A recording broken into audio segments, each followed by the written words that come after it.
नमस्कार मित्रों, आज मैं आप लोगों को बताने वाला हूँ भारत में कंपनी राज्य का विस्तार। मतलब ये कंपनी राज्य के विस्तार का तीसरा वीडियो, शायद तीसरा वीडियो है। ठीक, इसमें क्या हो, जैसे सबसे पहले 1764 का बक्सर कैद हुआ तो उसमें तो अंग्रेजों की सत्ता एकदम क्लियर होगी। हाँ, अब जो है अंग्रेज जो थे वो राज करेंगे।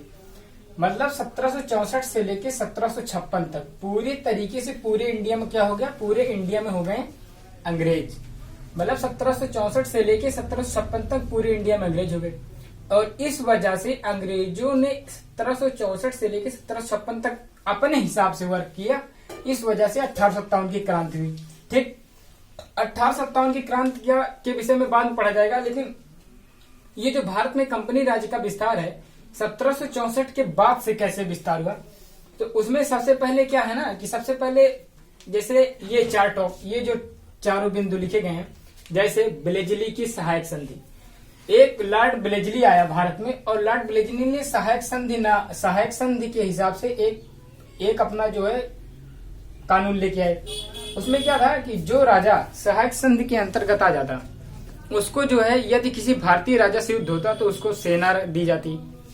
मतलब उसको अगर सहायक संधि हो लेता तो उसको सेना रखनी पड़ती थी। ठीक, पहला कम। और उसको युद्ध करना है कि नहीं करना है, वो मतलब वो अपने हिसाब से युद्ध करना है कि नहीं करना, उसको जो है अंग्रेज बताते कि हाँ आपको युद्ध करना है कि नहीं करना है। ठीक, ये था, अंग्रेज उसको बताते कि युद्ध करना है कि नहीं करना है। फिर उसके बाद अगर कोई उसके ऊपर युद्ध कर रहा है, हाँ अगर कोई युद्ध कर रहा है तो उसके लिए अंग्रेज उसके साथ तो सेना दी थी, सहायक संधि में हो गया। और अगर युद्ध मतलब उसको फिर अगर आप युद्ध जीतते होते थे ना तो अंग्रेज को आपको कुछ राज्य अपना देना पड़ता या फिर उनको जो है कुछ धन देना पड़ता। मतलब किसी न किसी तरीके से अंग्रेज जो थे उनको कुछ न कुछ आप खुश करते रहो। फिर उसके बाद ब्लेजली की सहायक संधि थी। फिर डलहौजी की विलय नीति आई। डलहौजी की विलय नीति क्या थी? इस विलय नीति में यह था कि यदि अगर भारत में बहुत से शासक थे, बहुत से राजा थे, अगर किसी राजा की अपनी पर्सनल संतान नहीं होती, अगर अपनी पर्सनल संतान नहीं है, जो संतान नहीं है तो अगला वंश कैसे, मतलब शासक कैसे होगा? तो उसके लिए उसको क्या करना पड़ता था कि वो किसी के बच्चे को मतलब कि कोई पुत्र गोद ले कि ना ले, इसके लिए उसको अंग्रेजों से पूछना पड़ता था। तो अंग्रेज, वाजिब सी बात है कि अंग्रेज ये थोड़ी कहेंगे कि हाँ आप ले लो और जो है आप अपना राज चलाओ। वो तो सोचते ही थे कि किसी भी तरीके से हमारे कब्जे में है। और इस तरीके से उसने बहुत से शासक के राज्यों को अपने कब्जे में ले लिया। ये डलहौजी की नीति बहुत ही अच्छी तरीके से कारगर साबित हुई एक हिसाब से अंग्रेजों का राज्य का विस्तार करने में। बहुत से राजा होते तो कुछ के तो होते नहीं। मतलब ये नीति जो है बहुत अच्छी तरीके से काम आई।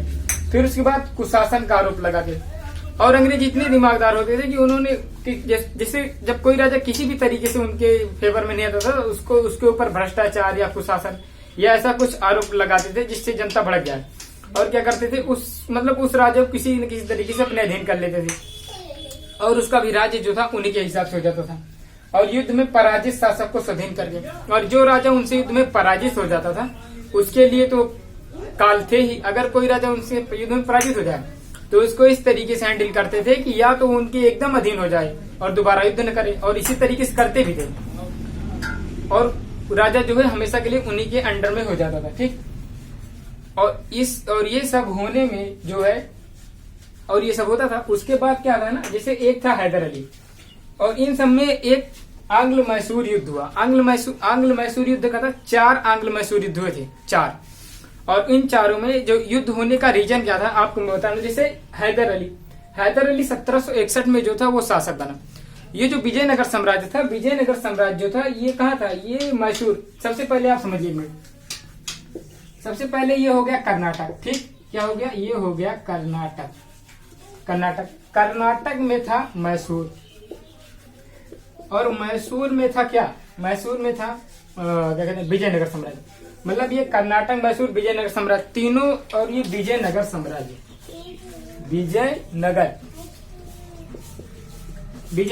विजयनगर साम्राज्य जो था ये भी इसी में था।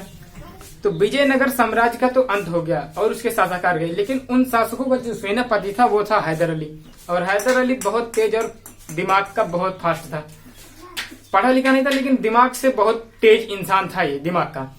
तो इसने क्या किया ना, इसने युद्ध तो हार गए, लेकिन जो विजयनगर साम्राज्य था उसका अंत हो गया। लेकिन विजयनगर साम्राज्य ने किसी की स्वाधीनता स्वीकार नहीं की, मतलब वो अंग्रेजों के हाथ में नहीं जाने पाया। और हैदर अली ने क्या किया कि हैदर अली ने लड़के बिदनूर, सुदा, सेदा और कन्नड़ इन सबको जीता, और उसके बाद मालाबार को भी जीत लिया। जैसे अगर जब किसी ने भूगोल का मैप देखा हो तो जब इस साइड में ऐसे दिखाया जाता तो ये बोला जाता है मालाबार का तट। तो मतलब ये पूरा रीजन जो है हैदर अली ने जीत लिया अपने दिमाग से, अपने दिमाग के बल पे। और जब इतना इसने अपने कब्जे में लिया तो पक्का अगर कोई शासक बढ़ रहा है तो उसकी खबर अंग्रेजों तक जरूर पहुंच जाती थी। और अंग्रेज ये जो है ये 1764 में युद्ध जीत के इस साइड में अंग्रेज बसे थे। और जो मैसूर जो था, मतलब अब मैसूर का विस्तार करने में हैदर अली लगा हुआ था। इसकी खबर, हैदर अली की खबर अंग्रेजों को लगी। तो अंग्रेजों ने सोचा कि हाँ ये तो मतलब अब ये आगे बढ़ रहा है, इसको किसी न किसी तरीके से रोका जाए। तो क्या था कि और ये ऐसे नहीं आगे बढ़ रहा था, इसके जैसे ये मैसूर था, मैसूर में हैदर अली था, हैदराबाद के निजाम थे और मराठा तो थे ही। तो इन तीनों में भी युद्ध होते रहते थे। अंग्रेजों को इस बात का आंकड़ा लगा हाँ ये तीनों लड़ते रहते हैं। तो उसने दिमाग लगाया, मतलब इन सबको अपनी सेनाएं दी, मतलब इनको भी कहा ठीक है और इनको भी। और ये जो मैसूर था ये कर्नाटक रीजन में था, और कर्नाटक रीजन में होने के नाते क्या था कि जैसे यहाँ पे हो गया कर्नाटक, ठीक, तो कर्नाटक जो था, कर्नाटक के भी क्या थे, नवाब थे। कौन थे? कर्नाटक के भी नवाब थे। और जो कर्नाटक के नवाब थे ये, अब देखिए, अब आप ये समझिए कि पहला आंग्ल मैसूर युद्ध कैसे हुआ।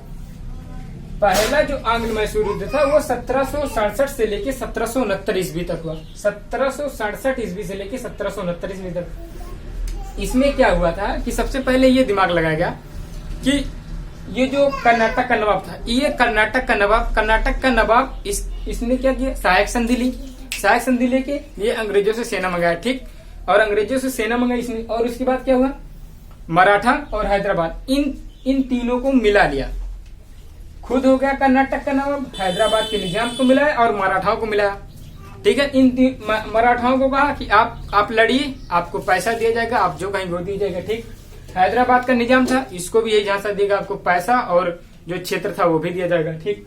और कर्नाटक के नवाब ये सोचता था कि अगर मैं हैदर अली को खत्म कर दूं या हैदर अली से जीत लूं तो ये जो बीच में जो कहते हैं ना, जैसे अब यहाँ पे पूरा राज्य मेरा हो और बीच में कोई खुद आके उभरे, तो अगर मैं इसको खत्म कर दूं ऐसे तो एक छत्र मेरा राज हो जाएगा। यही सोच करके इसने, इसी चीज को सोच करके कर्नाटक के नवाब, हैदराबाद के निजाम और मराठा, इन तीनों में युद्ध होना स्टार्ट हो गया। तो ये इस बात की खबर किसको लगी, हैदर अली को। और हैदर अली वैसे ही तेज बुद्धि का था, उसने मराठाओं से मिला और मराठाओं से मिलकर क्या किया, सबसे पहले क्या हुआ, ये जो युद्ध हुए, ठीक है, पहला युद्ध हुआ। पहले युद्ध में क्या, मराठा को क्या दिया, मराठा को दिया पैसा। उसने क्या काम किया कि उसने हैदर अली समझाया, देखो आप बिना लड़े एक काम करो, आप पैसे लो, आप साइड हो जाओ, लड़ोगे तब भी पैसे पाओगे और नहीं लड़ोगे तो आपका कुछ नुकसान भी नहीं होगा और आपको पैसे मिल जाएंगे। मराठाओं को ये दिमाग बता के ये साइड हो गया, मराठा भी साइड हो गए। और जो हैदराबाद के निजाम थे, हैदराबाद के निजाम, इनको इसने ये दिमाग बताया कि देखिए आप हैदराबाद, आप हमारी साइड के हो, आप युद्ध में इनके साथ ना हो। जब मैं युद्ध जीत जाऊंगा तो आपको क्या कहते हैं, जीतने के बाद कुछ न कुछ क्षेत्र आपको दे दूंगा। और उनको जो है क्षेत्र, मतलब कहने मतलब उनको जमीन देके उनको क्षेत्र देने का लालच दे दिया, क्षेत्र का। और क्षेत्र का लालच देके ये भी इनको भी किनारे कर दिया। अब बचा केवल कौन, अब बचे कौन, कर्नाटक के नवाब।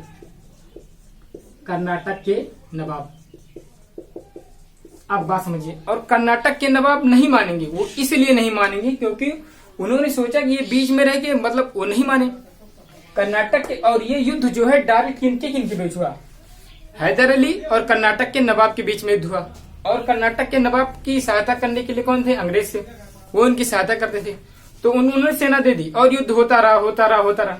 1-1.5 साल बाद अंग्रेजों ने ये सोचा कि यार इस युद्ध का कोई रिजल्ट भी तो आए, हो रहा। पता लगा अभी तक युद्ध हो रहा है, 1.5 साल तक हो गया और युद्ध होता रहा।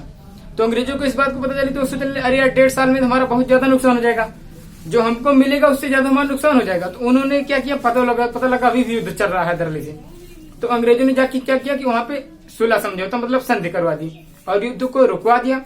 और संधि में ये हुआ कि आप मतलब हैदर अली ने जो कर्नाटक के नवाब से क्षेत्र जीते थे वो कर्नाटक के नवाब को दे दे, और कर्नाटक के नवाब ने जो हैदर अली के क्षेत्र जीते थे वो हैदर अली को दे दे। मतलब युद्ध बराबरी पे हो गया, मतलब जिसने जिसका जो हिस्सा लिया था उसने उसको हिस्सा दे दिया और युद्ध यहीं पे समाप्त हो गया। और युद्ध की आप डेट याद रखना 1767 से लेकर 1769 ईस्वी तक।